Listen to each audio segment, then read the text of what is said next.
ಕುಂಭಮೇಳದ ಕಾಲ್ದುಳಿತಕ್ಕೆ 30 ಬಲಿ, ಮೃತರ ಕುಟುಂಬಕ್ಕೆ ತಲಾ 25 ಲಕ್ಷ ಪರಿಹಾರ ಘೋಷಣೆ. ನ್ಯಾಯಾಂಗ ತನಿಖೆಗೆ ಯುಪಿ ಸಿಎಂ ಆದೇಶ. ಕುಂಭಮೇಳದಲ್ಲಿ ಬೆಳಗಾವಿಯ 4 ದುರ್ಮರಣ. ಇಂದು ರಾಜ್ಯಕ್ಕೆ ಮೃತದೇಹಗಳ ಆಗಮನ. ಇನ್ನು 8 ಜನರ ಬಗ್ಗೆ ಸಿಗ್ತಾ ಇಲ್ಲ ಮಾಹಿತಿ. ಸ್ವಲ್ಪ ದಿನ ಯಾರೂ ಪ್ರಯಾಗರಾಜ್ಗೆ ಬರಬೇಡಿ, ಹರಸಾಹಸ ಪಟ್ಟು ನಾವು ವಾಪಸ್ ಆಗ್ತಾ ಇದ್ದೀವಿ. ಅಲ್ಲಿನ ಪರಿಸ್ಥಿತಿ ವಿವರಿಸಿದ ಕನ್ನಡತಿ.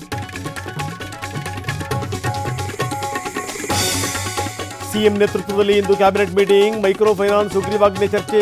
ಕರಡು ಮಸೂದೆ ರಾಜ್ಯಪಾಲರಿಗೆ ರವಾನೆ ಸಾಧ್ಯತೆ.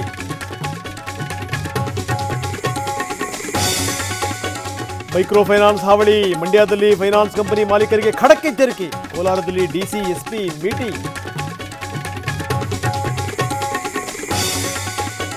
ನಾಳೆಯಿಂದ ಸಂಸತ್ನ ಬಜೆಟ್ ಅಧಿವೇಶನ. ಸರ್ವಪಕ್ಷಗಳ ಸಭೆ ಕರೆದ ಕೇಂದ್ರ. ಶನಿವಾರ ಬಜೆಟ್ ಮಂಡಿಸಲಿರುವ ಹಣಕಾಸು ಸಚಿವೆ. ಜೆಡಿಎಸ್ ಹೆಸರಲ್ಲೂ 1 ಕೋಟಿ ಪೀಕಿದ್ದ ರೇಖಾ. ಹಣ ವಾಪಸ್ ಕೇಳಿದ್ದಕ್ಕೆ ಬೆದರಿಕೆ. ಬಗದಷ್ಟು ಬಯಲಾಗ್ತಾ ಇದೆ ವಂಚನೆಯ ದಂಧೆ. ಮರ್ಯಾದಾ ಹತ್ಯೆ ಪ್ರಕರಣ. 4 ಅಪರಾಧಿಗಳಿಗೆ ಮರಣದಂಡನೆ ಶಿಕ್ಷೆ. ಗದಗ ಜಿಲ್ಲಾ ಮತ್ತು ಸತ್ರ ನ್ಯಾಯಾಲಯ ಆದೇಶ. ವೇತನ ಹೆಚ್ಚಳಕ್ಕೆ ಆಗ್ರಹ. ಅಂಗನವಾಡಿ ಕಾರ್ಯಕರ್ತೆಯರ ಅಹೋರಾತ್ರಿ ಧರಣಿ. ನೀರು ಶೌಚಾಲಯ ಇಲ್ಲದೆ ಪರದಾಟ.